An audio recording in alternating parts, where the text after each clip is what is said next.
Hello everyone, welcome to unit number 12, aldehydes, ketones and carboxylic acids.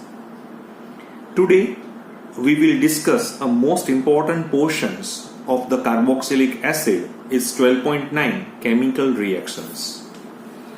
So in chemical reactions there are classified into two parts. One is the reactions involving the cleavage of OH bond.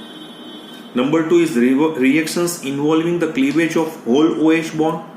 Third one is also reactions on R group. So various type of the classifications under chemical reactions. So first we start the chemical properties of carboxylic acid.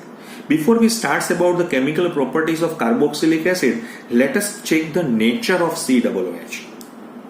So we know that a molecule carboxylic acid means COOH, right, is made up of two parts, RCOOH and ARCOOH. An alkyl or aryl group and number two is a COOH group. So it's made up of two parts. One is an alkyl or aryl group and number two is a COOH group. Okay, fine.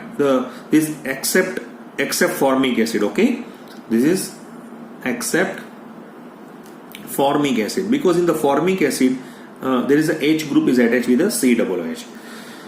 So okay, fine. So now this COOH group may be further considered to be made up of two different. One is a carbonyl group, which is found in aldehydes and ketones, right?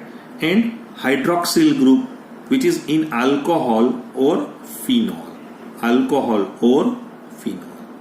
यहाँ पे हम देख रहे हैं कि जो carboxyl group है उसमें भी दो फंक्शनल ग्रुप का मिक्सचर है, कार्बोनिल ग्रुप का भी मिक्सचर है और हाइड्रोक्सिल ग्रुप का भी मिक्सचर है. Therefore carboxylic acids are expected to show the reactions of both this group. Okay, but however the reactions expected of these groups are somewhat modified as a result of interactions between these two groups due to the pyrexometry, right?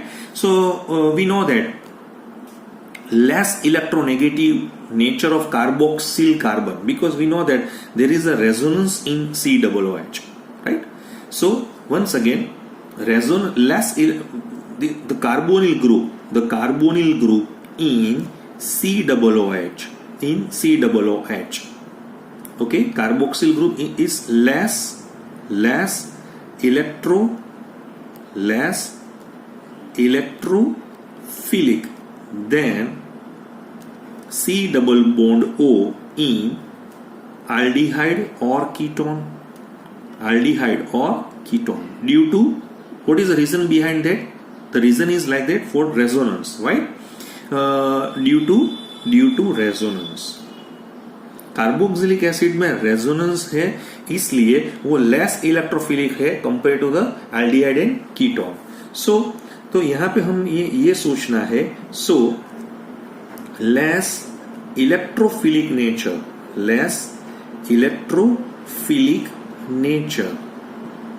of the carboxyl carbon, COOH, carboxyl carbon, right?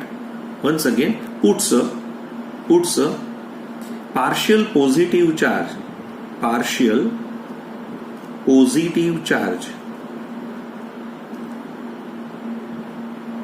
on the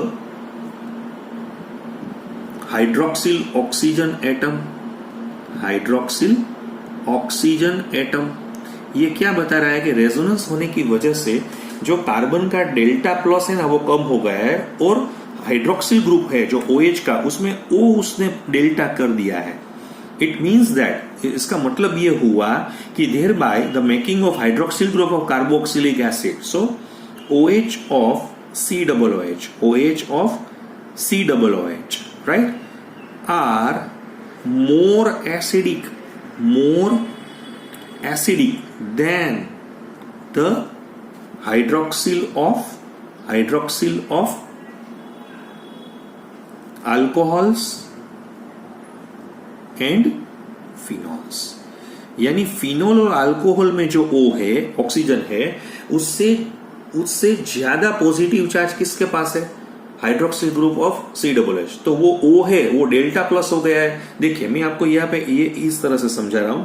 मेरे पास यहाँ पे C double bond OH है, carboxyl group है, ठीक है। मेरे पास यहाँ पे COH है, यानी अल्कोहल फिनोल का ग्रुप है। जैसे मेरे पास यहाँ पे मैंने अल्कोहल यहाँ पे दिखाया हुआ है। हमें मालूम है कि इसका जो डेल्टा प्लस है ना, वो रेजोनेंस की वजह से थोड़ा कम हो गया है। सो यहाँ पे रेजोनेंस होने की वजह से यहाँ पे डेल्टा प्लस ऑक्सीजन का भी चल रहा है। तो वो क्या करेगा, इसका इलेक्ट्रॉन है, क्योंकि ऑक्सीजन इज मोर इलेक्ट्रोनेगेटिव, तो वो इलेक्ट्रॉन खींचेगा अपनी तरफ। तो उसको H को ज्यादा से ज्यादा क्या करेगा, डेल्टा प्लस। यहाँ पे इतना H प्लस डेल्टा प्लस नहीं है, ये थोड़ा कम है, ये ज्यादा है। It means that your carboxylic acid is more acidic then the alcohols and phenols, right. तो हमें पहले यह पता लगाना है कि वाई कार्बोक्सिल, पहले तो हमें सभी को मालूम है, हम सबको ये मालूम है कि कार्बोक्सिलिक एसिड, क्योंकि name itself suggest that it's acidic in nature. But मेरा जो यहाँ पे क्वेश्चन है, क्यों एसिडिक है, राइट। अगर एसिडिक है तो हमने तो फिनोल में भी देखा था कि phenol is also acidic in nature. So what's the comparison between phenol and carboxylic acid?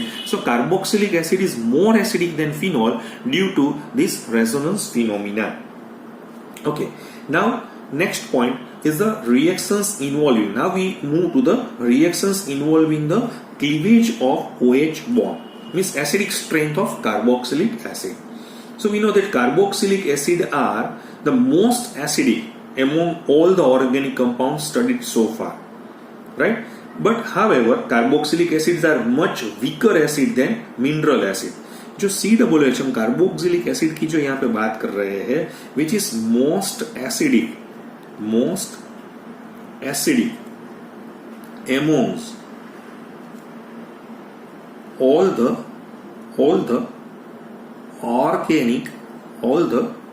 organic compounds. But however COH means carboxylic acids are much weaker acids than the mineral acid. जैसे mineral acid में मेरे पास क्या होता है, hydrochloric acid है, nitric acid है, H2SO4 है, उससे ये कम है, ये स्ट्रॉन्ग एसिड है। सल्फोनिक एसिड भी हम minerals acid and sulphonic acid, right. तो ये ज्यादा स्ट्रॉन्ग एसिड है, इससे जो हम कंपेयर करेंगे तो COH वीक है।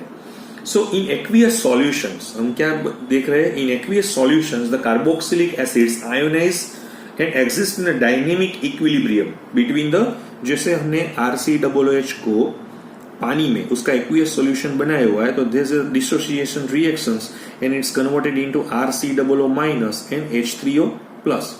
So once again in this aqueous solutions this carboxylic acid is ionized, तो इसने यहाँ से ionize हुआ है यहाँ से, right, and exists in a dynamic equilibrium between this carboxylate ion and the hydronium ion. तो हमें मालूम है according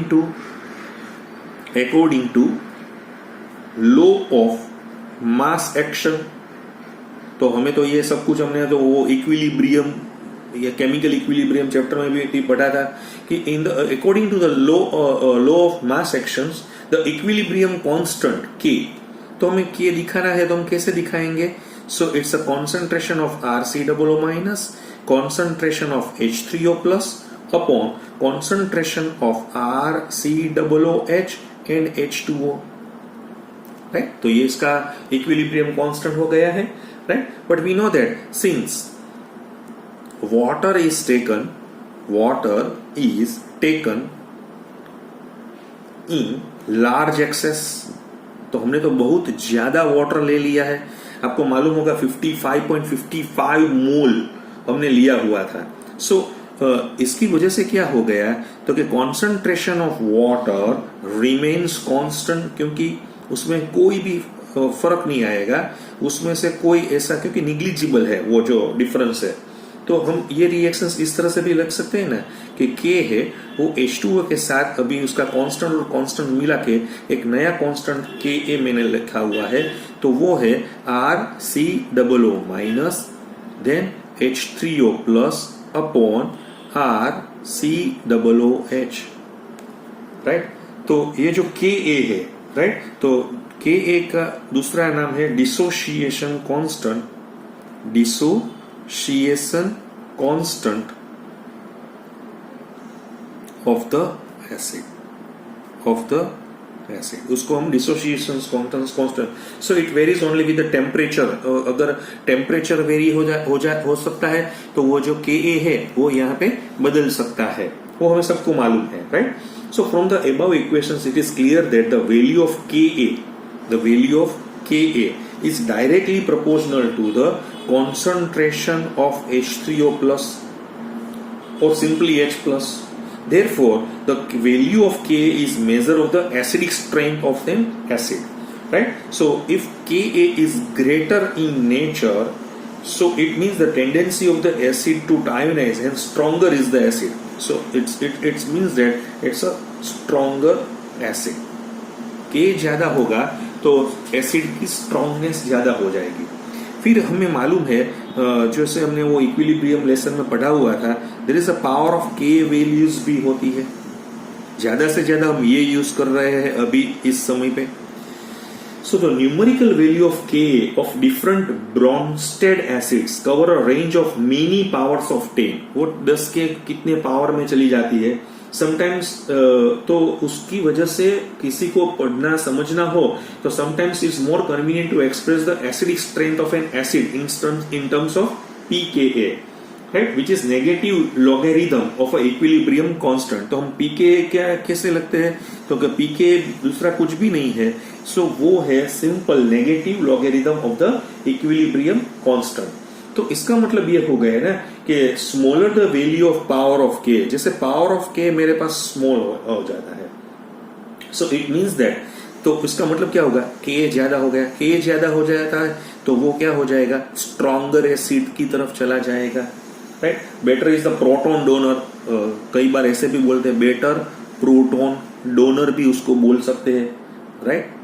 okay, so strong acid है उधर, जैसे मेरे पास स्ट्रॉन्ग एसिड है, बिल्कुल बढ़िया स्ट्रॉन्ग एसिड है, तो स्ट्रॉन्ग एसिड की जो पावर ऑफ K वैल्यूज मुझे मिल रही है, पावर ऑफ K वैल्यूज मुझे जो मिलती है वो नॉर्मली लेस देन 1 मिलती है। जैसे मैंने आपको बताया था HCl है तो उसका -2 मिल रहा है, H2SO4 है तो उसका मुझे -9 मिल रहा है, राइट। सो जैसे मैं एक और बता रहा हूं आपको, पास ट्राइफ्लोरोएसिटिक एसिड मैंने आपको बताया हुआ है, ट्राइफ्लोरोएसिटिक एसिड है, तो ट्राइफ्लोरोएसिटिक एसिड का जैसे मेरे पास 4.76, ये आपको वैल्यू समझनी चाहिए, उसको जैसे उसका जो डेटा याद रखने की जरूरत नहीं है आपको, ठीक है। जैसे मेरे पास बेंजोइक एसिड है तो बेंजोइक एसिड की वैल्यूज 4.19 है। तो मैं क्या बोल रहा हूं कि मेरे पास कोई भी वीक एसिड होगा तो उसका जो पावर ऑफ K मुझे मिल रहा है, उसका मुझे क्या मिल रहा है, पावर ऑफ K, तो वो वैल्यूज कहां पे होगी, तो 5 to 15 के बीच में यहां पे मुझे मिल सकती है।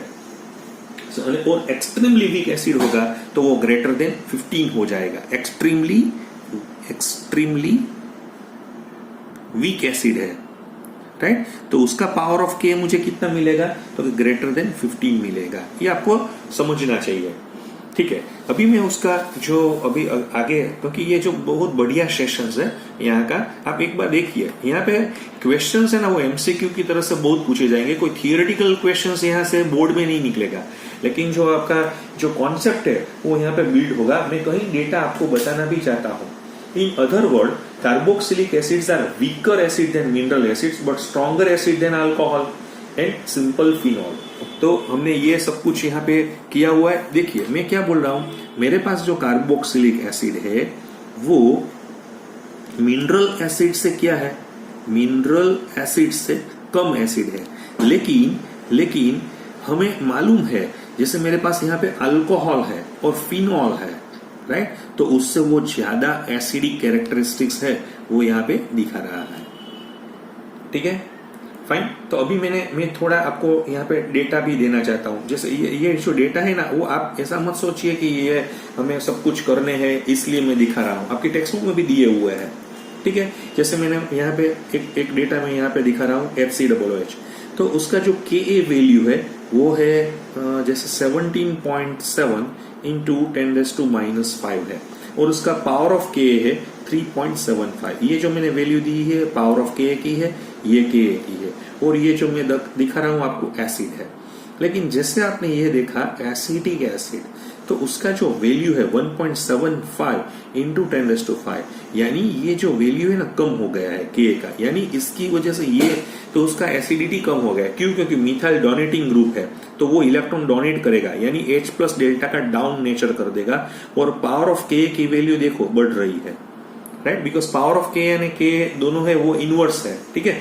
जैसे मैं एक और एग्जांपल यहाँ पे आपको देना चाहता हूँ। जैसे मेरे पास है CH3 CH2 COOH, तो मैंने प्रोपेनोइक एसिड यहाँ पे दिया हुआ है, तो आप देखिए फिर से ये वैल्यू है कम हो रही है, और यहाँ पे पावर ऑफ K है वो बढ़ रही है।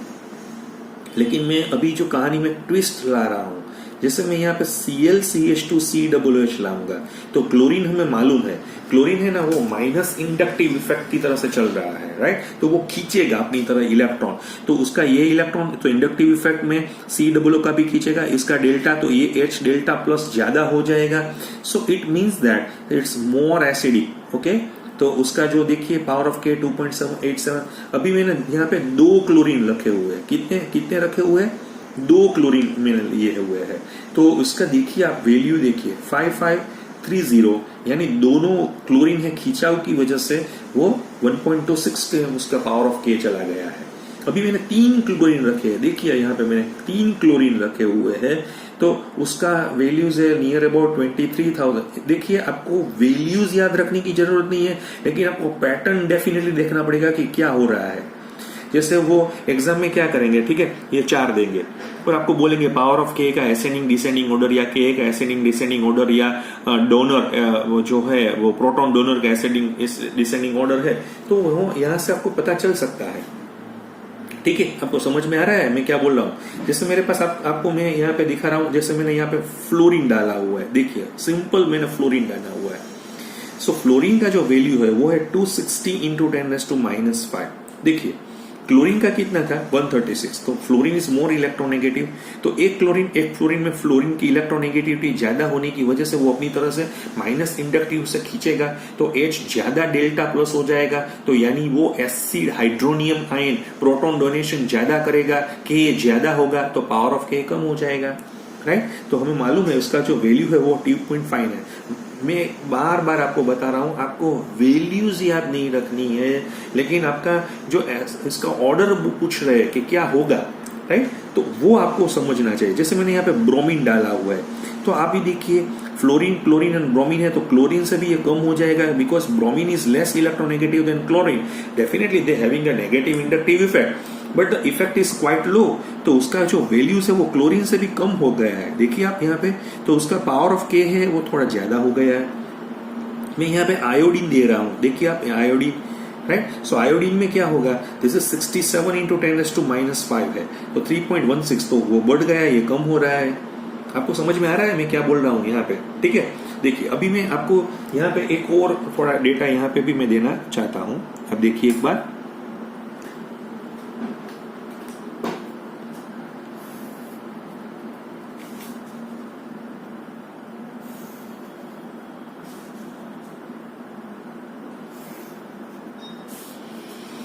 ठीक है, मैंने एक थोड़ा टेबल आपके लिए, लेकिन मैं अभी आपको सभी डिटेल में ही समझाऊंगा, ये थोड़ा लेक्चर हमारा लंबा चलेगा। मैं अभी दूसरा एक एसिड यहाँ पे दिखा रहा हूँ, दूसरा एसिड है, जैसे मेरे पास है यहाँ पे एक एसिड है, मेरे पास CH2 डबल बॉन्ड CH मेरे पास ये एसिड है। अब देखिए एक बार इसका थोड़ा प्रोसेस देखिए, ठीक है, ये sp2 हाइब्रिडाइजेशन से जुड़ा हुआ है, लेकिन उसका जो पावर K मुझे मिला हुआ है वो इतना मिला हुआ है, और 4.3 इसकी वैल्यूज है। ये जो मैं वैल्यूज बता रहा हूं वो पावर ऑफ K की वैल्यूज है, ये K की वैल्यूज है। अभी देखिए ये जो मैंने दिखाया हुआ है यहाँ पे वो है बेंजोइक एसिड। बेंजोइक एसिड का जो पावर ऑफ K है वो अच्छा है, बढ़िया है, क्योंकि फिनाइल है ना वो अट्रैक्टिंग ग्रुप है, ठीक है, तो उसका जो है मुझे यहाँ पे मिल रहा है 4.19। देखिए, लेकिन मैं जो यहाँ पे ये जो अभी ग्रुप में बताऊंगा आपको, इसको हम बोलते हैं पेराटोल्यूइक एसिड। यहाँ पे मिथाइल मैंने डाला हुआ है, तो उसका वैल्यू है ना, के का वैल्यू वो डाउन हो गया है यहाँ से। देखिए आप दोनों का, क्योंकि methyl is a donating group, तो वो H प्लस डेल्टा को कम कर देगा, यानी 4.2 इंटू 10⁻⁻5 और उसका वैल्यू है 4.38।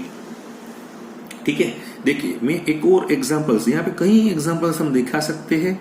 जैसे मेरे पास सैलिसिलिक एसिड है, देखिए सैलिसिलिक एसिड, ओके। तो सैलिसिलिक एसिड में क्योंकि ये OH भी रिंग के साथ जुड़ा हुआ है, ये भी रिंग के साथ जुड़ा हुआ है, तो उसका वैल्यू बहुत अच्छा है और 2.98 उसका पावर ऑफ K है।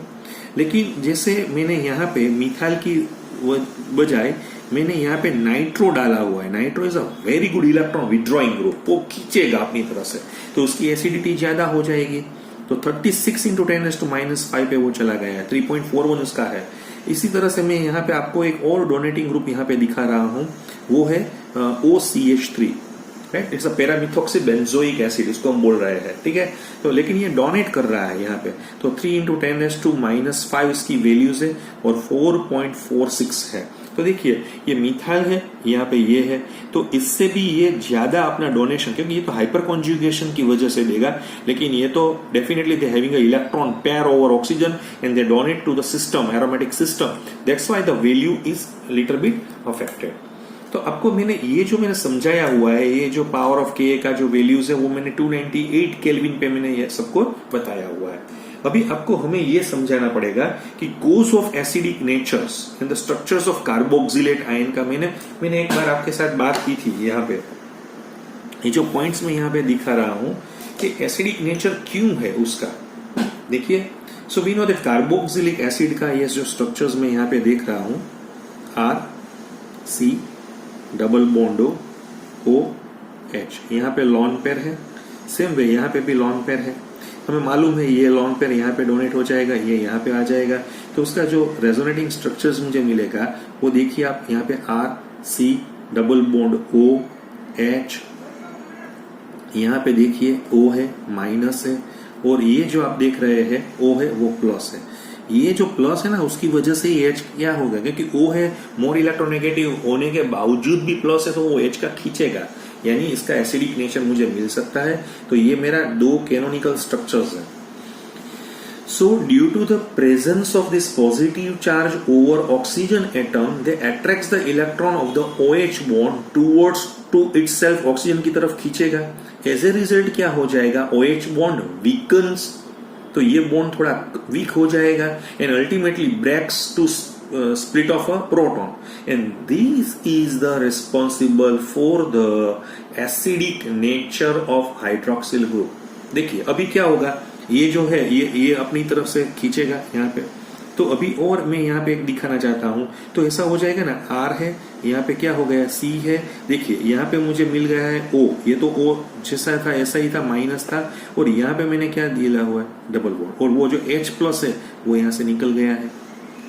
सो ये जो हमें कार्बोक्सिलेट एनाइन हमें यहाँ पे मिल रहा है वो तीसरे स्ट्रक्चर में। तो after the removal of a proton, the resulting carboxylate ion is also stabilised by the resonance. देखो यहाँ पे निकल गया, तो ये रेजोनेंस की तरफ से वो स्टेबिलाइज हो जाएगा, तो क्या डेफिनेटली हो जाएगा। देखिए मैं उसका भी रेजोनेंस दिखा रहा हूँ, R है, C है, यहाँ पे डबल बॉन्ड O है, यहाँ पे O है, ये देखिए राइट, माइनस है, और यहाँ पे भी आप देखिए, तो ये जो है इस तरह से हम देखेंगे तो क्या मिलेगा हमें, R है, C है, डबल बॉन्ड O है, और यहाँ पे O माइनस हो जाएगा, ठीक है। तो ये जो क्या होगा, यहाँ पे इलेक्ट्रॉन आया तो ये इलेक्ट्रॉन यहाँ पे, तो दो रीजन है। एक तो ये बॉन्ड है वीक हो गया है, इस तरफ जा रहा है, लेकिन जा रहा है फिर भी स्टेबल है, क्योंकि यहाँ पे रेजोनेंस हो रहा है, तो उसकी वजह से जो फॉरवर्ड रिएक्शंस का है वो परसेंटेज ज्यादा है, रिवर्स का थोड़ा कम है, इसलिए वो एसिडिक नेचर अपना बता रहा है। So both carboxylic acid and the carboxylate anions are stabilized by the resonance, but the resonance stabilizations of this carboxylate anion is more than that of the undissociated carboxylic acid. हमें पता है यहाँ भी resonance चल रहा है, यहाँ भी रेजोनेंस है, लेकिन ये जो रेजोनेंस है ना उसका स्टेबिलिटी ज्यादा है, राइट। तो इसकी वजह से क्या होगा, carboxylate ion are the equivalent and also do not involve the separation of positive and negative charge. Okay, तो मैंने अभी ये आपको बताया कि carboxylate anion is a resonance hybrid of a two equivalent structures. Therefore, the negative charge is no longer localized one or the other hydrogen, but it's even distributed over both the oxygen atom and the carbon atom of the carboxylate anion. Clear? आपको ये समझ में आ गया कि मैंने आपको पहले भी बोला था कि हम इसका अलग तरह से ऐसा भी बोल सकते हैं कि carbon oxygen bond length in carboxylate anion must be equal and should be light, ये दोनों की, क्योंकि यहाँ पे दोनों में उसका रेजोनेंस चल ही रहा है, ठीक है। तो इसकी वजह से क्या होगा कि CO bond, C double bond bond length है वो इसके बीच में होगी. So on the other hand, in carboxylic acid, two carbon oxygen bond lengths should be different, since one on the oxygen atom is linked to the carbon atom by a double bond, where the other is linked by a single bond. So ये जो मैं बात कर रहा हूं आपके साथ, जो अभी मैंने समझाई है, तो इसमें क्या हो सकता है, तो कि X-ray diffraction and electron diffraction studies of the bond length of carboxylic acids and their anions. For example मेरे पास फॉर्मिक एसिड है, तो उसमें दो स्ट्रक्चर्स उसकी बॉन्ड लेंथ है. जैसे मैंने आपको फॉर्मिक एसिड का स्ट्रक्चर्स मैं यहाँ पे आपको दे रहा हूँ. देखिए ये H है, C है, डबल बॉन्ड O है, यहाँ पे O और H है, और ये देखिए यहाँ पे H है, C है, O है, यहाँ पे रेजोनेंस चल रहा है, यहाँ पे भी रेजोनेंस चल रहा है. देखिए ये दोनों माइनस है और उसके साथ Na+ जुड़ा हुआ है. ठीक है, तो मैं ये जो मैंने स्ट्रक्चर दिया हुआ है वो सोडियम फॉर्मेट का दिया हुआ है, और ये मैंने जो दिया हुआ है फॉर्मिक एसिड का स्ट्रक्चर दिया हुआ है. तो इसमें 123 पाइकोमीटर की डबल बॉन्ड लेंथ है और 136 picometre of a C single bond O. While in this case दोनों 127 पाइकोमीटर की है. ठीक है, आपको समझ में आ गया. Formic acid has a two different carbon oxygen bond lengths. C double bond O is 123, C single bond O is a 136. On the other hand, in formate anion, two C double bond O lengths are equal and lies in the values of double bond and single bond. दोनों के बीच की है, 127 है, 136, 123 के बीच में है. तो उसका मतलब है कि परफेक्ट रेजोनेटिंग स्ट्रक्चर्स यहाँ पे मिल रहा है, तो ये ज्यादा स्टेबल हो जाएगा. आपको मालूम हो गया. देखिए आप समझ में बहुत ज्यादा अच्छी तरह से वो डीप में जाके आपको यहाँ पे समझाना चाहता हूँ. ठीक है, अगर आप देखिए नाउ द मैं दूसरा मैं कंपैरिजंस आपको दिखा रहा हूँ. जैसे एक कंपैरिजन है कि जैसे मैंने अभी लेक्चर शुरू होने के से मैंने यही बोला था कि both alcohols and carboxylic acid both having a OH group, but why carboxylic acids are much stronger acid than alcohol. तो अल्कोहल से वो ज्यादा क्यों हो सकता है, तो उसके पीछे का जो रीजंस है वो हम इस तरह से भी देख सकते हैं ना. देखिए अभी मैं जो पॉइंट है वो यहाँ पे इस तरह से समझा रहा हूँ, ये अलग पॉइंट है. देखिए ये जो मैं बता रहा हूँ वो थोड़ा अलग पॉइंट से, लेकिन मैंने उसका डिस्कशन आपके साथ कर लिया था. वो मैं ऐसा बता रहा हूँ कि RC डबल बॉन्ड OH, और जैसे उसको हम एक्वियस सॉल्यूशंस बनाएंगे. So in this case your O is attached with here at that time bonded electron pair of between OH which is shifted to O. तो मुझे क्या मिलेगा, तो उसका जो रेजोनेटिंग स्ट्रक्चर्स मुझे मिल सकता है RC double bond O minus, फिर O माइनस का यहाँ पे चला जाएगा और ये यहाँ पे आएगा. तो उसका जो रेजोनेटिंग स्ट्रक्चर्स है वो मुझे इस तरह से मिल सकता है. ये O माइनस हो गया है, ये डबल बॉन्ड हो गया है, एंड H3O प्लस. ठीक है, once again राइट. इसका रीजन से बोथ कार्बो, यहाँ पे भी रेजोनेंस हो रहा है, यहाँ पे भी रेजोनेंस हो रहा है. ओके, सो लेकिन अल्कोहल में हम जैसे देखेंगे, अल्कोहल में क्या हो रहा है, तो कि alcohol when it's reacts with water, so definitely it's converted into RO minus and H3O plus. But this RO minus is not stabilised because there is no resonating phenomena observed. So इसमें stabilise नहीं हो पाएगा. So in other words alkoxides ion are less stable than alcohol. तो उसकी वजह से वो reaction है ना पूरा इस तरफ चला जाएगा. ये जो मैं इस तरफ लेना आता हूं वो नहीं होगा, रिवर्स हो जाएगा. ठीक है, so they have a little और no tendency to replace a proton. So once again carboxylic anions are more stable than the carboxylic acid, hence they have a strong tendency to release a proton, right? And this explains why alcohol are much weaker acid than the carboxylic acid, even though both containing a hydroxyl group. अभी अभी phenol का भी एक problems है। ये तो मैंने alcohol का प्रॉब्लम्स मैंने समझाया हुआ है। पहले आज मैं क्या करूंगा, थोड़ा प्रॉब्लम्स डिस्कशन आपके साथ करूंगा। नेक्स्ट लेक्चर में मैं इसका पूरा एग्जाम्पल के साथ आपको यहाँ पे समझाना चाहता हूँ। जैसे मेरे पास है कंपेरिजन, अभी मैं फिनोल और कार्बोक्सिलिक एसिड में करना चाहता हूँ। देखिए वो बहुत बढ़िया पॉइंट है। कार्बोक्सिलिक एसिड जैसे मेरे पास है, मैं यहाँ पे इस तरह से दिखा सकता हूँ। यहाँ पे है C है, डबल बॉन्ड O है और O है, ठीक है, माइनस है और दे हैविंग अ लॉन्ग पेयर। मुझे मतलब पता है पाई बॉन्ड का यहाँ पे शिफ्टिंग हो जाएगा। So at that time your lone pair is shifting towards between C and O. So now we get another canonical structure or resonating structure which can be displayed like that. Okay, this is minus है और ये अभी double bond है। तो ये जो structures है मैंने आपको दिखाए हुए, एक और दो स्ट्रक्चर्स है, वो मैंने कार्बोक्सिलिक एसिड का रेजोनेंस स्ट्रक्चर दिखाए हुए हैं। अभी फिनोक्साइड का तो हम सभी को मालूम है 5 उसके रेजोनेटिंग स्ट्रक्चर्स होते हैं। तो 5 स्ट्रक्चर्स हम जैसे दिखाएंगे तो उसमें क्या हो सकता है वो हमें देखना है, ठीक है। फिनोक्साइड के 5 स्ट्रक्चर्स है, जैसे हमने एक बार बताया था। तो where negative charge on the less electronegative carbon, वहां पे क्या होता है, नेगेटिव चार्ज है ना वो कार्बन पे ज्यादा है, राइट। तो इसका मतलब ये हुआ कि the contributions towards the resonance stabilization of phenoxide is very small and hence can be easily rejected. लेकिन यहाँ पे जो ऑक्सीजन में है तो मोर इलेक्ट्रोनेगेटिव के पास ही उसका चार्ज है। सो इन शॉर्ट डीलोकलाइजेशन, तो इसका मतलब है कि carboxylate ion is much more resonance stabilized than the phenoxide ion. It means that the release of proton from carboxylic acid is much more easier than from phenol. So carboxylic acids are stronger acids than phenol. देखिए यहाँ पे मैंने O पे है, जैसे हम phenol में देखते हैं तो सभी में चार्ज कार्बन पे चला जा रहा है, जिसके हम स्ट्रक्चर नंबर 2, 3, 4 देखेंगे तो negative charge which can be over carbon. Oxygen के पास 2 स्ट्रक्चर में ही है, यहाँ पे तो पूरे 2 स्ट्रक्चर्स है। सो 100% नेगेटिव चार्ज ओवर ऑक्सीजन। तो ये मैंने आज कुछ आपको यहाँ पे जो समझाया हुआ था। अभी अगले लेक्चर्स में हम जैसे मिलेंगे तो मैं उसकी इफेक्ट्स जो मैंने अभी आपको दिखाई थी, इलेक्ट्रॉन विथड्रॉइंग ग्रुप है, इलेक्ट्रॉन डोनेटिंग ग्रुप है, तो उसकी इफेक्ट क्या हो सकती है तो वो मैं आपको नेक्स्ट लेक्चर्स में उसकी डिटेल्स है वो आपके साथ शेयर करूंगा। Okay, thank you very much.